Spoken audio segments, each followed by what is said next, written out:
Hola, buenos días, Mercé. Gracias por estar Hola, aquí con nosotros hoy en esta entrevista a Emprendedores Conscientes que estamos haciendo precisamente para visualizar los proyectos que están más enfocados en desarrollar bueno, podríamos decir, la conciencia a través de proyectos empresariales, proyectos que también están enfocados al bienestar, a promover el bienestar de las personas, sobre todo a nivel emocional, a nivel psicológico.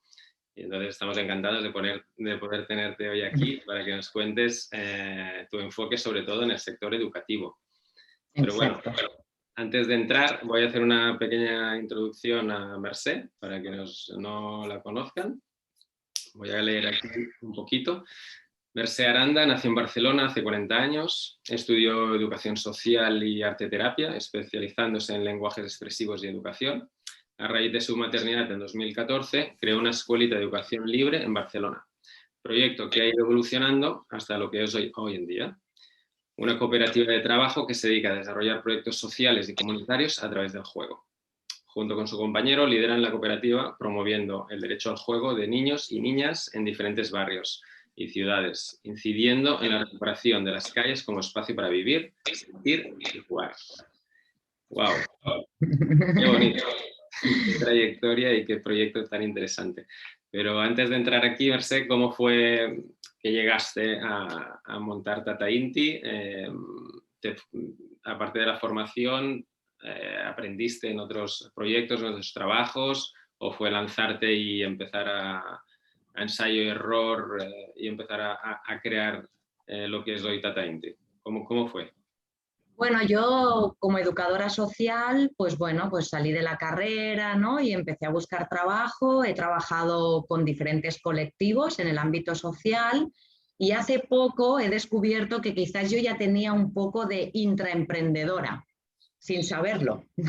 Porque sí que es verdad que en todos los sitios donde iba a trabajar era como muy, bueno, muy proactiva de podemos hacer esto, podemos hacer lo otro, ¿no? Era la típica que estaba picando cada 2 por 3 a la puerta del director o la directora con propuestas, porque se me ocurrían ideas. Eso trabajando en el ámbito convencional como educadora.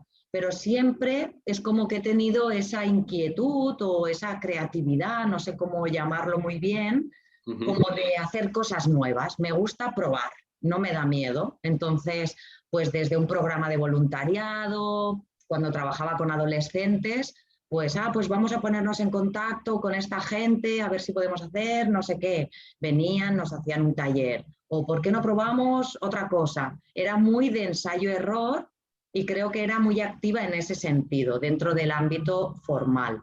Ujú. Antes de crear Tata Inti, creé también otras entidades paralelamente a mi trabajo más normal como educadora, Ujú. pues como a mí desde todo el ámbito este de la arte terapia, de los lenguajes expresivos, para mí tenía mucho sentido conectarlo con el ámbito social y educativo, ¿no? Entonces siempre estaba como maquinando pues desde talleres de teatro e intervención social con diferentes colectivos, había hecho como pruebas y voluntariado que paralelamente a lo que era mi trabajo, pues bueno, incidían en esa creatividad que yo necesitaba sacar y probar. Y al final ahí, casi sin darme cuenta, estaba haciendo microemprendimientos. Total. Pero has nombrado una cosa, ¿no? El de ser intraemprendedora, que en realidad es algo que, pues bueno, de algún modo es relativamente nuevo, hasta incluso el concepto, ¿no? Podría ser nuevo a lo mejor de los últimos 10 años, por lo menos aquí en España. ¿Cómo fue tu experiencia? Porque es curioso esto, te veo como muy innovadora en ello, ¿no? Hace ya, pues de esto debe hacer 15 años o así, ¿no? Me imagino. ¿Cómo fue tu experiencia de hacer un pitch interno a los jefes, ¿no? De que las empresas funcionan de una forma y hay alguien con esa energía, con esa creatividad, con esas ganas de innovar como inside out o de abajo arriba? ¿Y cómo fue tu experiencia hace todos estos años en el momento de promover estas cosas internamente? Yo creo que en general, por un lado, me lo curraba mucho, o sea, no iba con una idea así, ay, se me ha ocurrido esto, sino como que me la estudiaba y la preparaba. Y por el otro lado, tuve suerte porque en general, claro, eran buenas ideas, yo creo. Entonces, en general eran bien recibidas, o sea, me dejaban, venga, va, pruébalo. Por ejemplo, como educadora, pues yo qué sé, yo decía, ¿cómo puede ser que no tengamos un convenio de prácticas con la universidad? En verdad era una motivación personal, porque creo que el emprendedor o emprendedora nos aburrimos y necesitamos estímulos nuevos. Entonces yo, bueno, ya controlaba mi lugar de trabajo como educadora, eso ya estaba como dentro de mi zona, entre comillas, dentro de lo que es el ámbito de confort, y yo necesitaba algo nuevo. Y yo pues decía, pues yo quiero ser tutora de prácticas, yo quiero tener estudiantes que vengan y yo acompañarlos, asesorarlos. Pues esa fue una de las propuestas de ir al despacho y, bueno, primero ponerme en contacto con la universidad. ¿Y cómo lo tenemos que hacer para poder tener estudiantes? Pues así ya está. Entonces, con esa propuesta, ir al despacho y decir, hey, ¿qué os parece si establecemos convenio de prácticas con la universidad? Bien, genial. Entonces, la empresa se quedó con ese convenio y yo me llevé pues la satisfacción de los últimos años poder acompañar estudiantes porque era una de mis inquietudes o mis motivaciones. Al final es como una necesidad personal y a la vez colectiva, ¿no? Es esa detección de decir, yo creo que esto iría bien, me iría bien a mí, pero también iría bien a la empresa. Claro. Como un ejemplo. Y tuve suerte, en general tuve suerte, supongo que también por un tema de ámbito, ¿no? Del contexto social, ya es un ámbito empresarial que es muy abierto y flexible y adaptable porque lo requiere. Y entonces las direcciones a las que yo picaba la puerta en general eran muy próximas y aceptaban las ideas, ¿no? Y las pude implantar hasta que me aburrí del todo. O sea, hasta que dije, yo aquí ya he aprendido todo lo que tenía que aprender.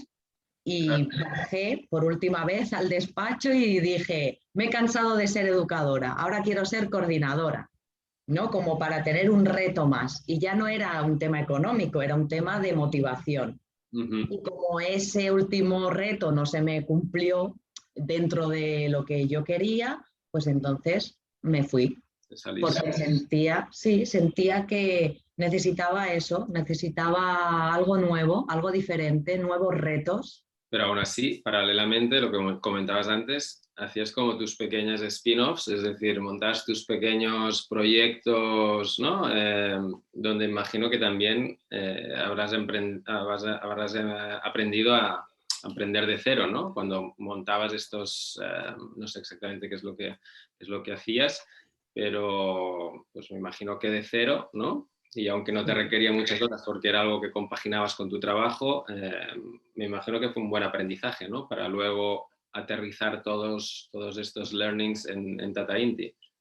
Sí, como estaba vinculada desde el ámbito más personal a todo el mundo del teatro, la expresión, el clown, y yo lo veía una herramienta súper importante, para mí lo que empecé a hacer era eso, pues yo trabajo con adolescentes en mi día a día, pero me encantaría hacer un taller de teatro social con adolescentes en situación de riesgo, ¿no? Desde una mirada de género. Y entonces ahí, pues bueno, me aliaba con algunos motivados y motivadas que me iba encontrando por el camino y íbamos probando. Y en la misma empresa donde yo trabajé como educadora, me permitieron pues hacer esta prueba piloto, por ejemplo, de hacer talleres. Y entonces creamos una asociación que se llamaba Matraca Associació de Arte e Intervención Social. Lo que éramos muchas personas, éramos 8 personas, había mucho amor y mucha energía, pero costó mucho darle la sostenibilidad, ¿no? Éramos mucha gente, al final los talleres gustaban, pero gustaban cuando eran por amor al arte. Pero en el momento de querer monetizar, pues ahí es donde se te cerraban un poco las puertas porque costaba encontrar quién te lo pagara, ¿no? Darle el valor.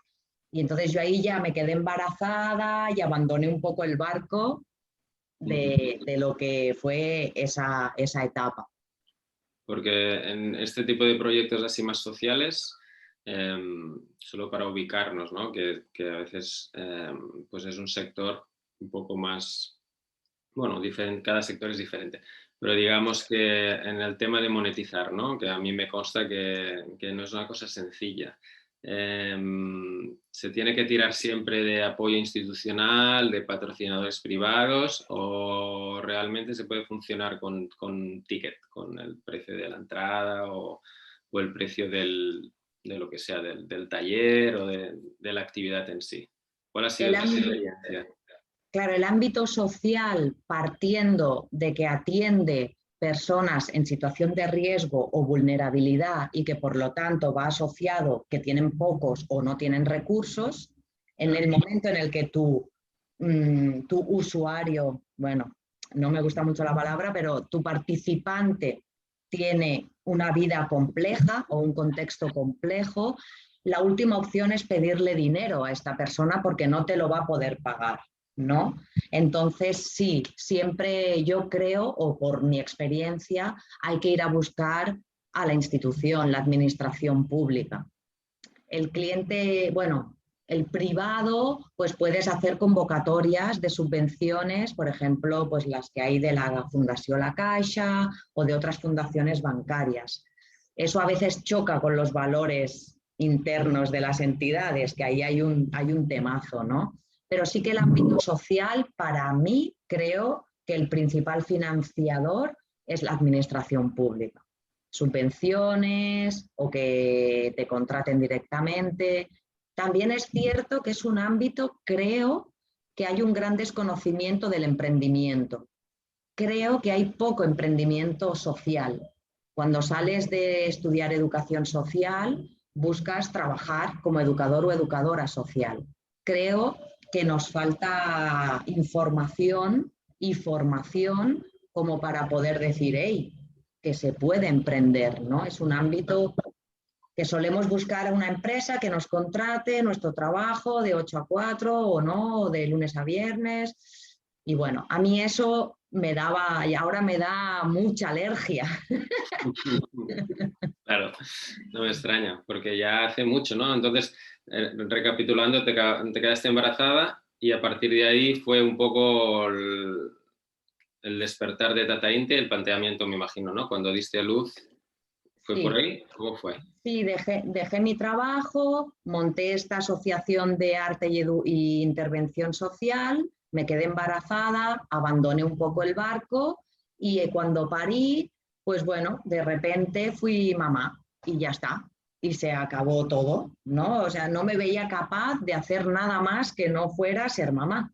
Me encontré con una personita que dependía de mí y eso, bueno, un conflicto también con el tema de la libertad, del emprender, de las inquietudes. Y entonces empecé a ir a un espacio familiar con mi hijo y ahí me encontré con otra mamá y hablando, dijimos, ostras, es que no hay nada, no queríamos llevarlos a la guardería más convencional, nos gustaba como una manera, una mirada educativa como más respetuosa, atenta, y casi un poco por casualidad, ella empezó a buscar un local, o sea, en verdad yo no lo creé, ella lo motivó y yo me sumé como en el último momento, cuando ya tenía local, tal, me llamó y me dijo, ¿quieres ser mi socia? Y yo le dije de cabeza, sí. Wow. Sí, porque ella, bueno, sí que habíamos estado hablando, pero al final ella como que decidió emprenderlo con su hermana y yo estaba así un poco siempre como muy cerca, pero que no me sentía como invitada, ¿no? Y de repente, eso, en el último momento, cuando ya había que firmar para entrar a alquilar el local, pues la hermana se reculó y me llamó, nos reunimos y le dije un poco a ciegas que sí, que adelante. Y entonces mi hijo nació en 2012 y en 2014 se abría la escuelita de educación libre en Sants Tata Inti, un local súper grande, súper bonito. Todo lo bonito que tuvo el proyecto lo tuvo también de tormentoso, aunque suene mal. Ujú. Pero creo que el emprendimiento tiene sus luces y sus sombras y es importante hablar también de las sombras. O sea, yo participé en este proyecto pensando en la conciliación y en la calidad de vida que podía ganar de tiempo y libertad, y al final me sentí una esclava del propio proyecto. Tenía más peso el proyecto casi que mi hijo en mi vida, ¿no? Porque bueno, y porque quien tiene que estar allí, quien da el callo, al final eres tú, y la responsabilidad, la toma de decisiones, la sostenibilidad. Cuando no vienes del ámbito empresarial, te lo vas encontrando a base de caídas, ¿no? Te caes, aprendes, te levantas y sigues andando un poco y te vuelves a caer, aprendes y te levantas.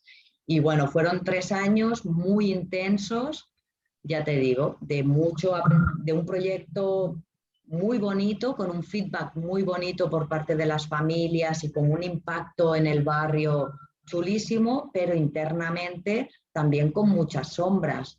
Porque empezasteis estos 3 primeros años, o sea, os juntasteis vosotras dos como socias y como trabajadoras, y allí estabais las 24 horas, o sea, Bueno, nosotras o decidimos fuisteis creciendo, contratar subcontratando gente. Explícanos un No poco sí. cuál era también un poco cuál era la visión, lo que estabais haciendo, que, aunque haya evolucionado y luego nos cuentes un poco qué es actualmente, Sí. inicialmente cuál fue el planteamiento y para qué, ¿no? Bueno, un poco que estabas explicando esto de, pues bueno, poder cuidar a vuestros hijos de una forma más respetuosa, en otro tipo de entorno, con otra mirada. Esto entiendo que sí, pero ¿cómo fue también traspasar esta visión a más padres? ¿Estaban o no estaban por la labor? ¿Hubo mucho trabajo pedagógico al respecto? Porque esto hace un tiempo. Ahora a lo mejor en determinados contextos o entornos ya va solo, porque ya casi se supone, ¿no? Hay una parte de la población que ya está muy abierta a este tipo Sí. de acompañamiento. Pero ¿cómo fue hace, pues eso, ¿no? 12 años? 2012, bueno, en 2014 abrimos. La Okay. verdad que la respuesta de la gente fue muy fácil y rápida porque había una necesidad latente, yo creo. ¿No? Había una necesidad, supimos conectar, o sea, lo que te decía antes, ¿no? Nuestra propia necesidad era una necesidad que hacía de espejo a muchísimas familias. Entonces, al crearlo desde esa necesidad sentida, creamos el proyecto que queríamos para nuestros hijos y que a la vez resonaba con muchas otras familias. Eso pasa mucho, ¿no? En el emprendimiento holístico, que yo qué sé, quizás he tenido yo un problema de ansiedad, he buscado los recursos y luego ya el sumum es he emprendido para ayudar y acompañar a otras personas. Creo que esos proyectos suelen tener éxito porque nacen de una vivencia. Es como el jefe que quiere ir directamente al despacho o el que ha estado en el almacén de mozo. Pues Total, no es lo mismo, ¿no? En claro. este caso resonábamos mucho con las familias, tuvo como muy buena recibida, sí, acogida por parte de las familias del barrio, y lo que sí que decidimos tener un equipo educativo, contratar un equipo pedagógico. Ni que yo viniera del ámbito educativo, yo no me veía estando con mi hijo y atendiendo un proyecto pedagógico de esas características con tantos niños y niñas. Y la otra mamá venía más del mundo administrativo. O sea, aparentemente hacíamos un buen tándem, pero la concepción del propio emprendimiento creo que no era la misma. Y ahí había choques, ¿no? Desde cuánto dinero invertir, desde cuánto tiempo invertir, desde las expectativas de yo quiero ganar de aquí 3 meses un sueldo de 1.000 euros, por ejemplo, y yo tenía claro que iba a trabajar gratis mínimo un año hasta que eso tirara adelante. Esos fueron un poco los conflictos más internos. Había también el conflicto de por qué yo no era educadora, por ejemplo, encima de la mesa, ¿no? ¿Por qué si tú eres educadora no te pones como educadora y nos ahorramos una educadora? ¿No? Los intereses al final personales, que quizás aquí, bueno, en este liarse la manta a la cabeza y tirarse a la piscina sin saber si hay agua o no, pues implica que haya ciertas visiones, sensaciones, sentimientos que quizás no se han trabajado previamente y que te los vas encontrando y van como... Claro, porque todo esto ahora que estabas comentando, ¿no? Que había un poco una divergencia de opiniones o de criterios con tu socia, ¿os lo encontrasteis sobre la marcha o antes de, digamos, de casi de firmar el acuerdo, constituir la empresa y todo, o la asociación, dijisteis, bueno, vamos a, no sé, a hacer un plan, a evaluar todo lo que queremos, a unificar visiones, a trazar, fue más un poco, venga, lo sentimos, lo tenemos claro, vamos y bueno, y con la idea de que, bueno, ya irán saliendo las cosas. En nuestro caso, el local físicamente nos quitó mucha energía por cómo estaba el local, todo lo que implicaba, relación con el propietario, con los vecinos, permisos, toda esa burocracia detrás de lo que era la estructura, el local, era un local muy grande de 400 metros cuadrados con 400 de patio, wow. Se tenía que reformar. Ay, perdón. Eso nos quitó tanta energía, yo creo que perdimos o ya no nos quedaba tiempo como para gestionar lo más estratégico a nivel de empresa o de proyecto. Confiábamos, ¿no? Quizás sí que yo ahora, pues eso, echo de menos quizás no haber hecho un acompañamiento con alguien en ese momento inicial que nos asesorara, que hacer un buen plan estratégico, plan de empresa, un plan económico. Los precios iban cambiando porque era eso, era un ensayo-error constante y eso a veces pues implicaba unas decisiones que de cara al cliente, que en este caso sí que era la familia directamente, pues bueno, era un poco comprometedor o un poco incómodo cada 2x3. Ahora esto vale esto, ahora esto vale lo otro, no, es que hay que subir. Luego también toda la gestión de recursos humanos. Nos encontramos que teníamos trabajadoras. De repente yo me encontré como en un lugar de jefa y yo decía, es que soy la jefa, pero nadie me ha preguntado si quiero serlo, pero lo soy. Y tenía una lucha interna a la hora de tomar decisiones y de liderar. Me autoboicoteaba. Yo no soy nadie para liderar, yo no soy nadie para decirle a otra persona lo que tiene que hacer. Porque Mercè, este liderazgo lo tomaste de forma natural, o sea, quiero decir, respecto a los roles o los sombreros que llevabais tú o tu socia, todo esto iba fluyendo y según vuestras aptitudes y actitudes ibais, ¿no?, cogiendo las riendas de un carro u otro o más o menos lo teníais hablado. ¿Cómo bueno, el tema, aquí hubo un tema de la propia implicación de tiempo y de presencia en el proyecto. Ella tenía unas características personales que le implicaban otras preferencias, ¿no? Otros intereses. Y yo lo tenía muy claro porque también vengo de familia de emprendedores. He visto a mi bisabuela, a mi abuela, a mi madre, a mis padres. O sea, he vivido, he mamado en mi casa lo que es emprender. Y bueno, me ha criado mi abuela porque mis padres estaban trabajando, porque estaban tirando adelante su negocio. Entonces yo sabía que tirar adelante eso era un tiempo, una energía y una presencia muy grande. Y entonces yo estaba allí. Entonces al final me decían, es que Tata Inti eres tú. Bueno, soy yo porque estoy aquí y porque a mí vender lo que me motiva y en lo que creo, no tengo problema. No me hagas vender aspiradoras, pero creo que como vibraba tanto con el proyecto, lo tenía tan claro que sí, inevitablemente y de forma un poco natural, hubo un liderazgo, ¿no? Pero ella también, también estaba. Lo que pasa que las circunstancias, no sé, yo decía, hay que abrir los fines de semana porque hay que darle más rentabilidad al espacio, ¿no? Y ella me dijo, yo los fines de semana no trabajo. Claro, para mí, un emprendedor o emprendedora que decide no trabajar el fin de semana, sí, a buenas y a primeras, no, vete al... No, o sea, no. O sea, un emprendedor y emprendedora De tiene que lunes a trabajar viernes, ¿no? Claro, vete a trabajar, ¿no? De lunes a viernes de 9 a 5.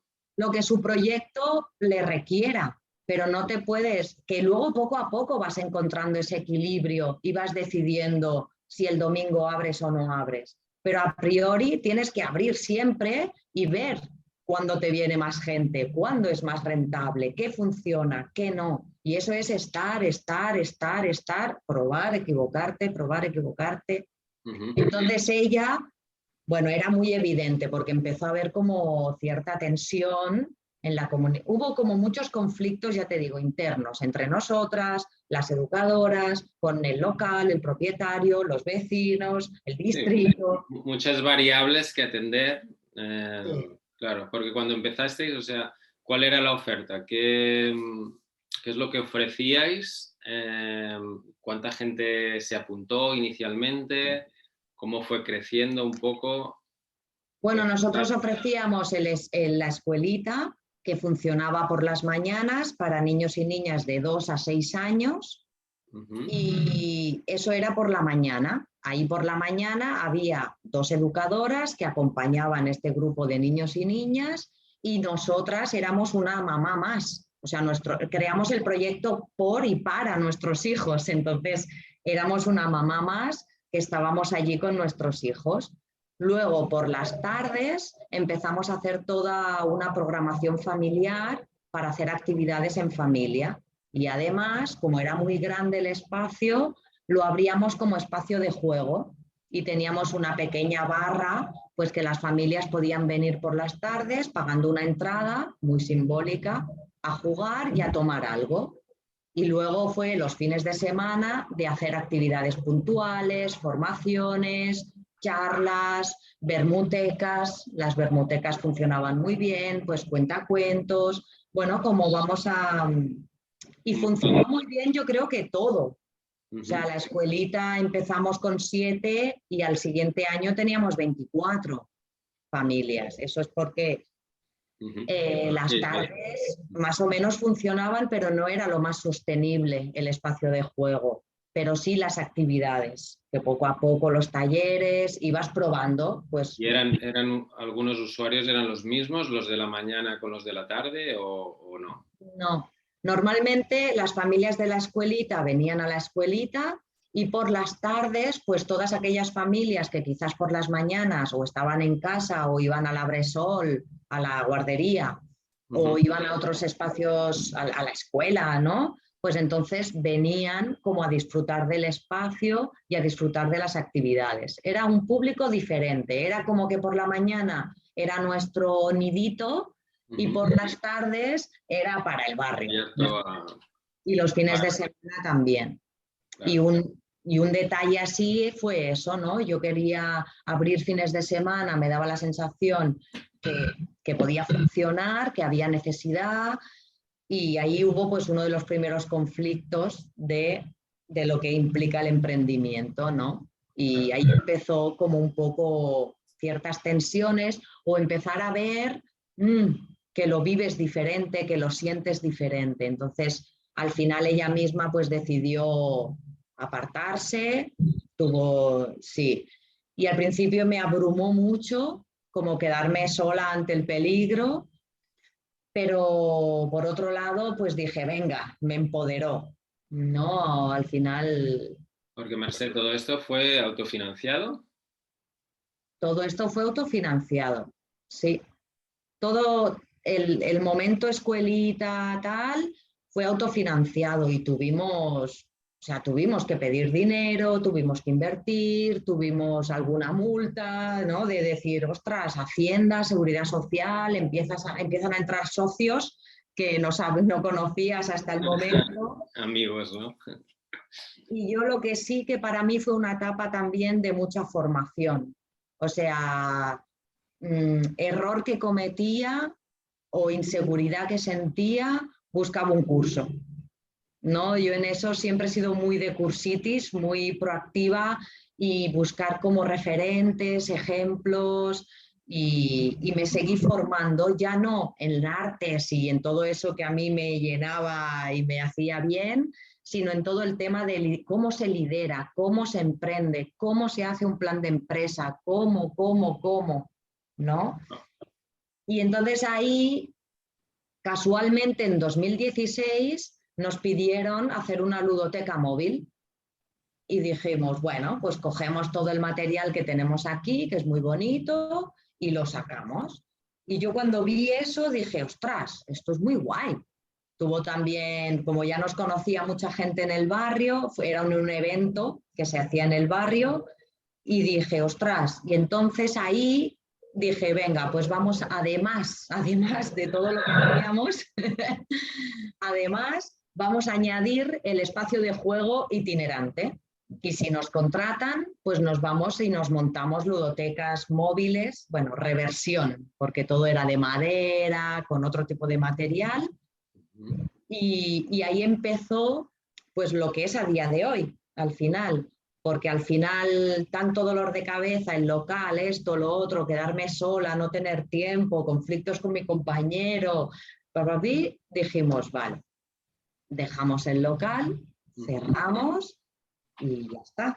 Pero justo nos habíamos presentado a una subvención precisamente para hacer grupos de crianza en la calle, que yo ahí sí que conecté por fin el proyecto con mi herencia profesional. O sea, yo irme con el espacio de juego a una zona, a un contexto con familias en situación de riesgo, yo ahí sí me sentía cómoda, curiosamente. Y entonces fue a raíz de que nos dieron esa subvención que decidimos mantener el proyecto. Cerramos el local, pero nos vamos a la calle. Lo sostuvimos como asociación, que era la forma jurídica. Un tiempo vimos que funcionaba, empezaron a llamarnos. Aparte, esta subvención fue lo que nos dio el impulso de no cerrar del todo la entidad. Cerramos el local, pero no la empresa o la entidad. Seguimos adelante. Y entonces, paralelamente, empezamos pues a comunicar, a hacer marketing, a dar a conocer. Y poco a poco nos empezaron a llamar pues para un festival, para una fiesta mayor, para otro proyecto social. Y poco a poco nos dimos cuenta de que esto, bueno... Mercè, puedes acabar de describir bien porque creo que es bastante innovador, porque no solo es llevar juegos a la calle, ¿no? Estabas hablando de también lo que es el acompañamiento, ¿no? El cuidar a los niños, esa mirada de madre de día en la calle. ¿Esto cómo acaba siendo? ¿Cómo es? Bueno, yo creo que al final es como mucho más sencillo de lo que parece. Al final es un material de calidad y un equipo de calidad. Son los dos factores con los que trabajamos. Era la misma gente, perdona, ¿seguisteis con el mismo equipo humano que teníais en Data Inti cuando teníais el local? No. Os convertisteis un poco, aquí. Digamos que se cerró esa etapa, ¿no? Y a raíz de un poco de esta subvención y un poco de replanteamiento también con la socia y todo, os migrasteis a la calle. Sí, migramos a la calle y ahí nos sentimos bien. Entonces empezamos a buscar un nuevo equipo, nuevas personas que nos pudieran acompañar en este nuevo camino, personas que habíamos encontrado, con las que habíamos conectado antes y que tenían ese perfil más, desde esa mirada más respetuosa de la educación, pero también personas que no les dé miedo la calle, porque hay un trabajo invisible que yo necesito una educadora que esté presente, que cuide, que atienda y que sepa y que tenga un buen trato con las familias, con los niños y las niñas, pero también necesito que me descargue la furgo y me la cargue y me la monte. Sí, 4x4. Claro, que sude la camiseta. Entonces, al final es este tándem que poco a poco, con todas las personas que hemos ido conociendo y colaborando, pues sabemos identificar, ¿no? Ahora. ¿Y cómo fue, o sea, lo que estáis haciendo entonces? ¿Esto hace cuánto tiempo o sobre qué año empezasteis a En ludoteca? 2016, en 2016 hicimos la primera ludoteca, que todavía teníamos la escuelita. A finales del 2017 cerramos. Okay. 2018 hicimos esta subvención, empezamos también a entender que podíamos pedir subvenciones, que eso era una fuente de financiamiento interesante para nuestra entidad, y empezamos a formarnos con el planteamiento ya de cooperativa de trabajo, como dando un salto también de forma jurídica, ¿no? El formato asociación no tenía mucho sentido cuando al final, paralelamente a todo el proceso, siempre ha estado mi compañero, ¿no? El padre de mi hijo, él ha estado ahí con su trabajo y ayudando, apoyando, él siempre ha estado muy presente en todo este proceso. Entonces nos dimos cuenta de que, bueno, de que había un momento en el que él podía dejar su trabajo y podíamos dedicarnos a esto. En el momento que vimos, asumiendo riesgos, evidentemente, siempre hay un punto de riesgo, pero que decides probar. Él llevaba 13 años como integrador social y le costó, pero al final decidió dejarlo y dedicarse 100% Los dos veníais de un background más o menos que sumaba bastante al proyecto, ¿no? Sí. ¿Cómo fue de cara a las... Entiendo que vuestro cliente principal son las administraciones. Exacto. ¿Cómo fue contarles? Porque en el 2016 esto de montar como ludotecas y estos espacios de intervención en la calle ya era algo más o menos normal, usual, era algo nuevo. ¿Y cómo fue irles a contar esto, ¿no? La posibilidad de esto, cómo os diferenciabais, si es que habían otras empresas o proyectos similares, que os encontrasteis que necesitabais de algún modo, cómo os teníais que ofrecer y qué teníais que ofrecer? ¿Cómo fue ese proceso?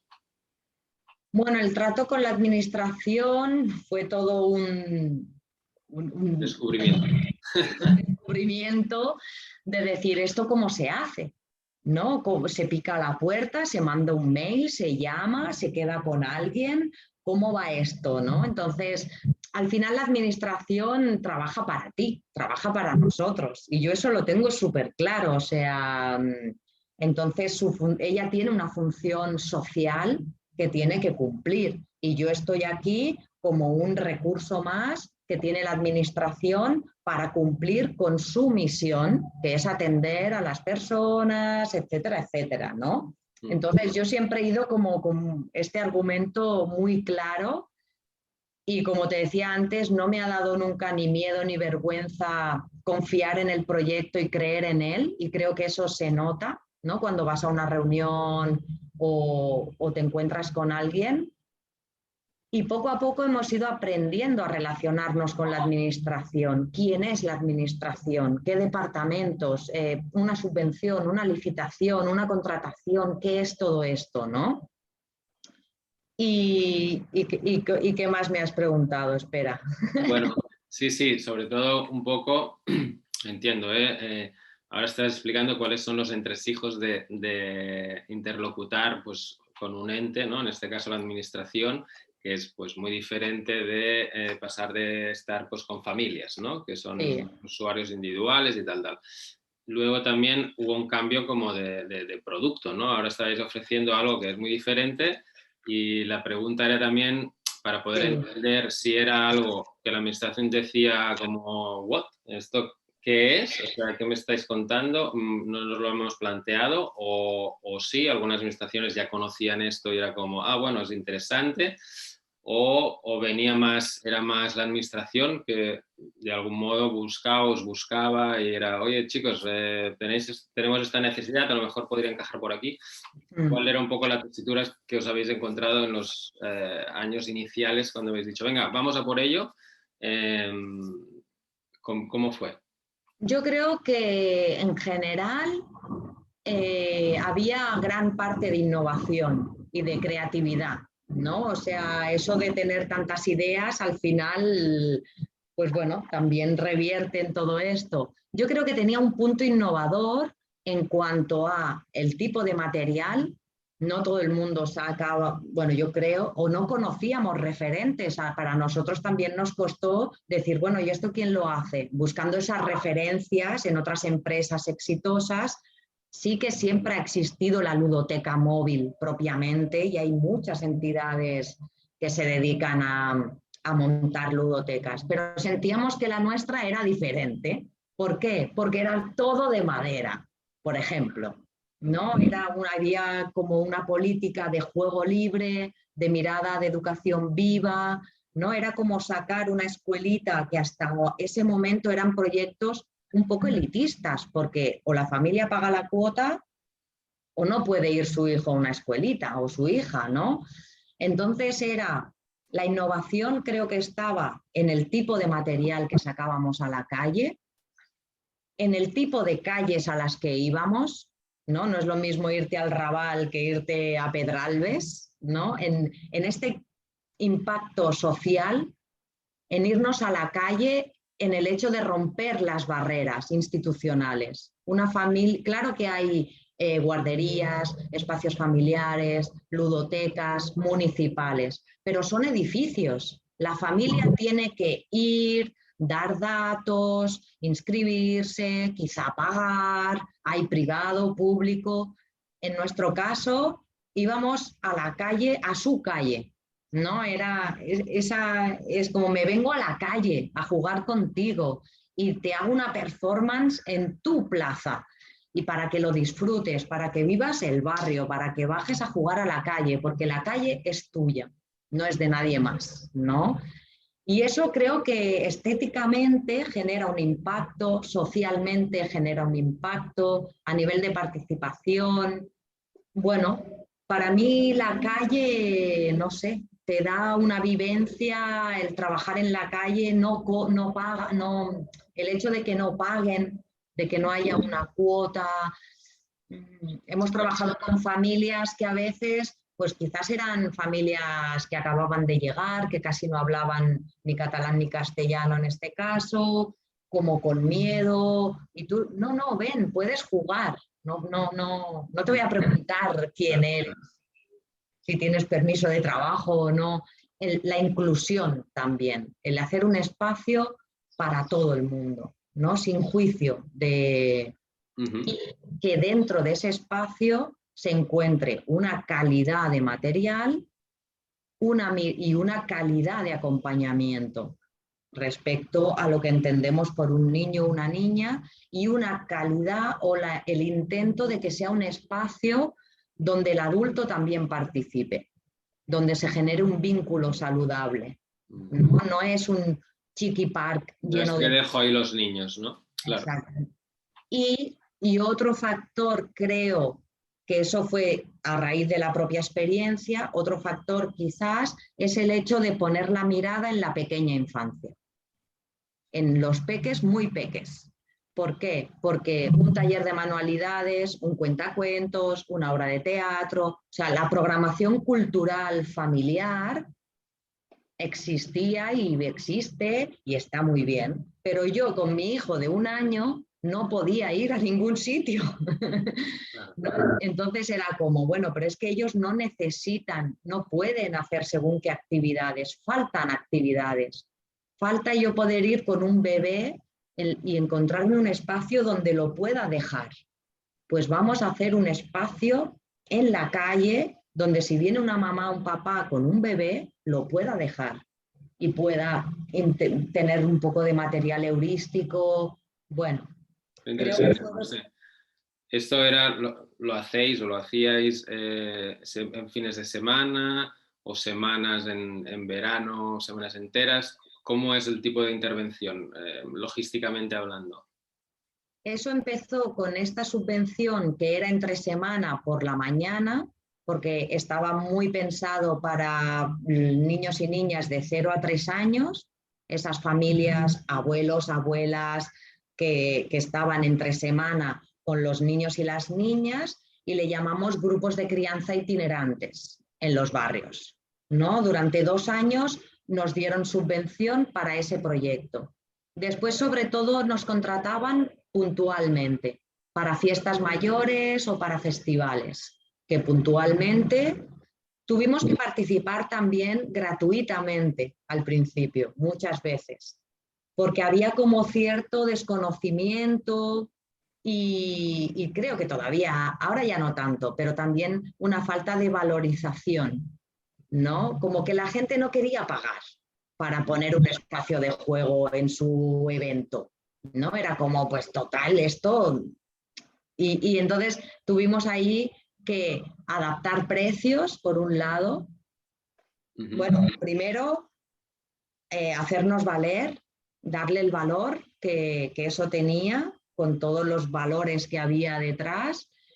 Primero hicimos unos precios y nos dejamos acompañar por un experto o economista, y hicimos un plan de precios más ajustado a la realidad, ¿no? Porque al final nosotros no venimos ni del mundo empresarial, ni somos economistas, ni contables, y bueno, y el tema del dinero siempre te da como ay, que les voy a cobrar demasiado, ¿no? Entonces nos ayudaron como a establecer un precio, y teníamos un precio cuando el proyecto era más estable o cuando el proyecto era puntual. Entonces, paralelamente a estas subvenciones, sobre todo vinieron muchas contrataciones puntuales.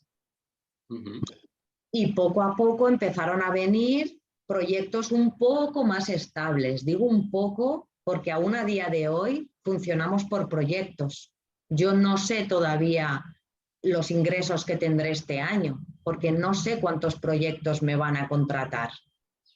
Ahí es quizás uno de los hándicaps de trabajar para la administración, ¿no? Que al final estás como esperando o trabajar por proyectos. No tengo una tienda con un producto que abro y lo vendo, sino que tengo un servicio que si tú quieres me lo contratas, pero yo no sé si vas a querer. Claro, porque vuestro interlocutor normalmente en la institución, ¿de qué regiduría cuelga? Pues hemos tenido desde varias. Te sorprende al final cómo, porque tocas muchos palos. Tocas educación, infancia, servicios sociales, urbanismo y participación. O sea, y cultura. Claro. Bueno, toda una reunión de todos, ¿no?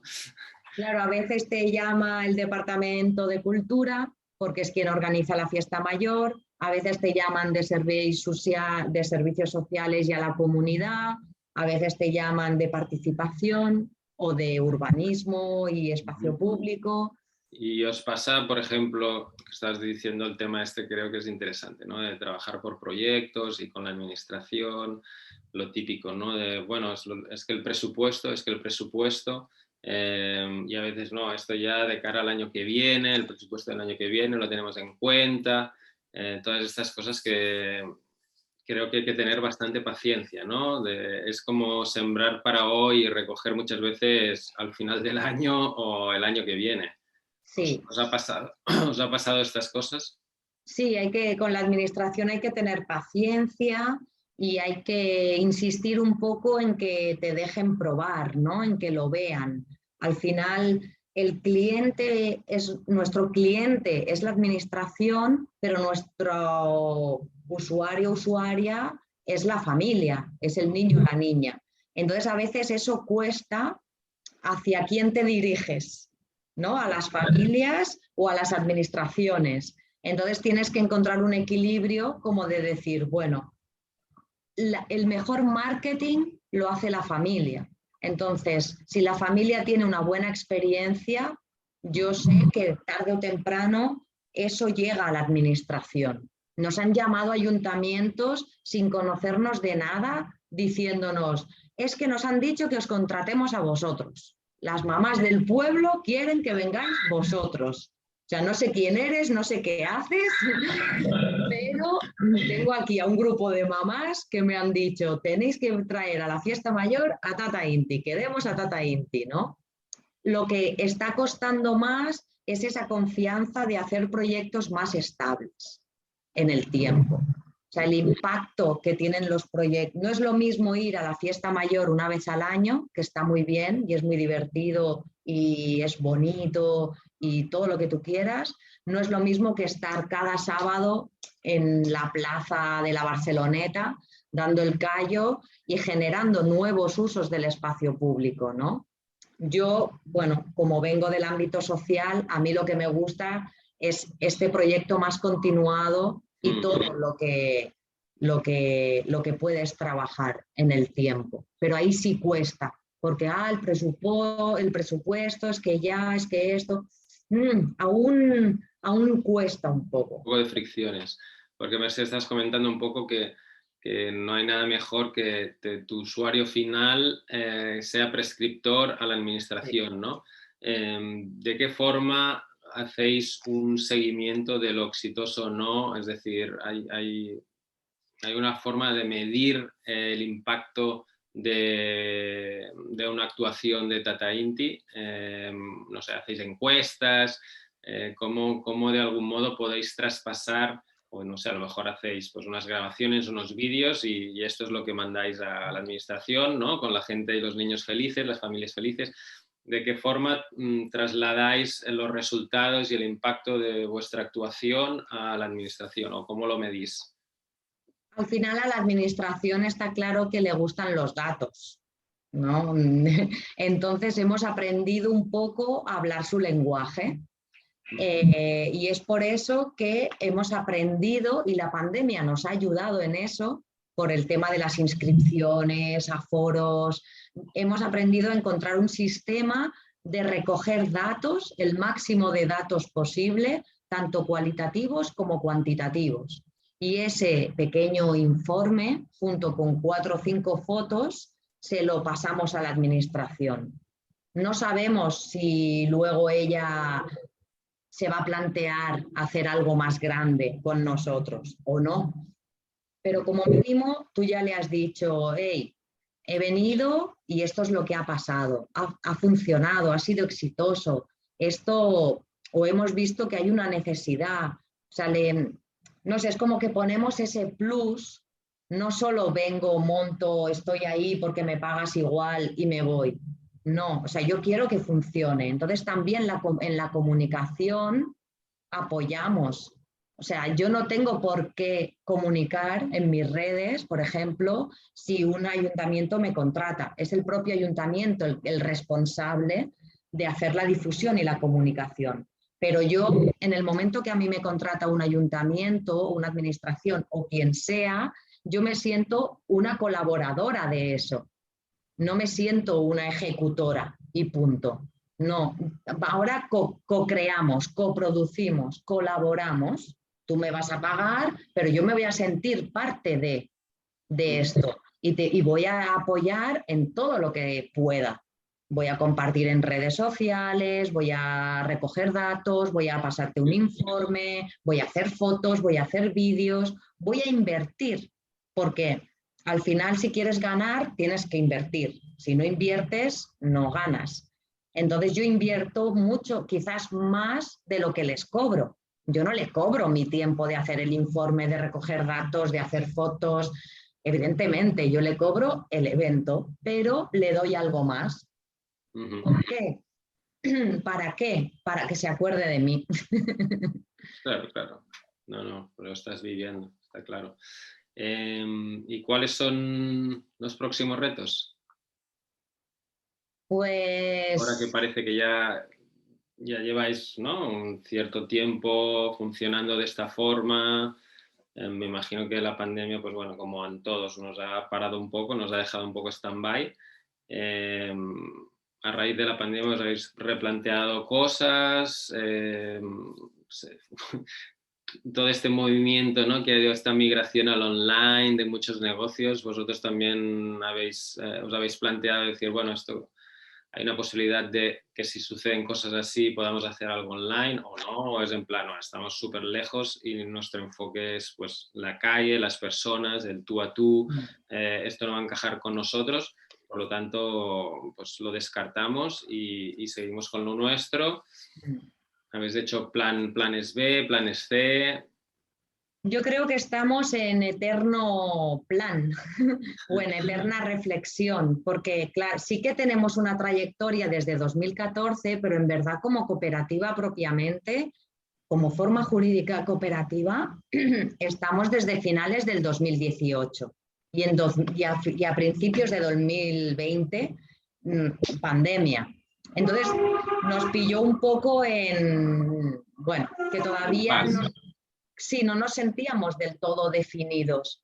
Yo dices, ostras, llevo 8 años emprendiendo, pero es como si fuera ayer. Yo me sigo sintiendo emprendedora. No siento que tenga asegurado mi sueldo cada mes y esté tranquila en el despacho, para nada. O sea, me siento en constante aprendizaje y creo que eso que hablábamos de que podemos tocar tantos ámbitos, al final eso por un lado es una ventaja, pero por la otra, claro, no sé cómo decirlo, te desordena un poco quién eres, la identidad, ¿no? ¿Con qué nos casamos? Hemos tirado por el ocio, hemos hecho casales, talleres, bueno, hemos descubierto qué hay detrás de todas estas empresas más de ocio, y bueno, nos vamos sintiendo para acabar de definir quién somos o hacia dónde queremos ir. Quizás somos un poco de todo, somos un poco de ocio, un poco de cultura, un poco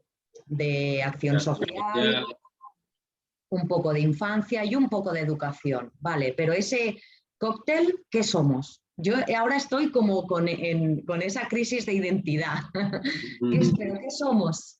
¿No? Y el reto es poder establecer proyectos que nos den una perspectiva, una tranquilidad o una mínima estabilidad anualmente o bianualmente. No estar esperando constantemente, hay este proyecto, si sale, porque claro, si sale podré contratar, si no sale no podré contratar y tienes a la persona ahí como esperando, bueno, espera, porque si me dan la subvención sí, pero si no, no. Al final esta dependencia te da un poco de inseguridad. Y ahí estamos empezando a explorar todo el tema de la contratación pública, de las licitaciones, el maravilloso mundo. Ya conocemos un poco el maravilloso mundo de las subvenciones y ahora vamos un poco al maravilloso mundo de las licitaciones, que ninguno de los dos ni es un paraíso ni es maravilloso y bueno, y cuesta un poco. Hay toda una parte jurídica, administrativa, burocrática e incluso con una falta de ética y de valores por parte de la administración, y eso no es nuevo, no lo digo yo, ¿no? Que a veces parece que para hacer un proyecto para la administración tienes que poner dinero o te obliga a precarizarte y a precarizar a tus trabajadores y trabajadoras, o ganan siempre las empresas grandes. Entonces es muy difícil. Estamos ahí. Viendo un poco, navegando en aguas nuevas quizá. Porque os habéis planteado, habréis pensado en, bueno, veo que todo es muy sector público porque evidentemente hay un enfoque muy social, ¿no? De integración social, de intervención en las calles. Y veníais antes del proyecto anterior de un enfoque privado, ¿no? Ahora que habéis cambiado de forma, vuestra actuación es diferente, ¿hay espacio para complementar de algún modo y no depender solo de la administración pública, hacer cosas en privado?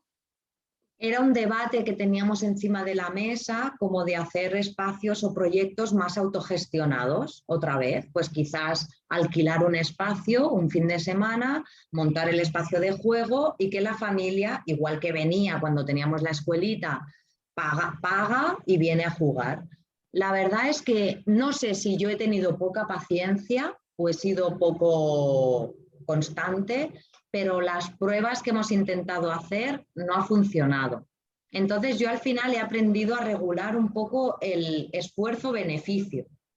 O sea, cuánto tiempo tengo que invertir para ganar X, ¿no? Entonces, si lo pongo en una balanza, prefiero invertir el tiempo que implica pedir una subvención, quizás que me va a dar, no sé, 10, 15, 20.000 euros, por ejemplo, que no el tiempo que me implica cobrar 10 euros familia por familia.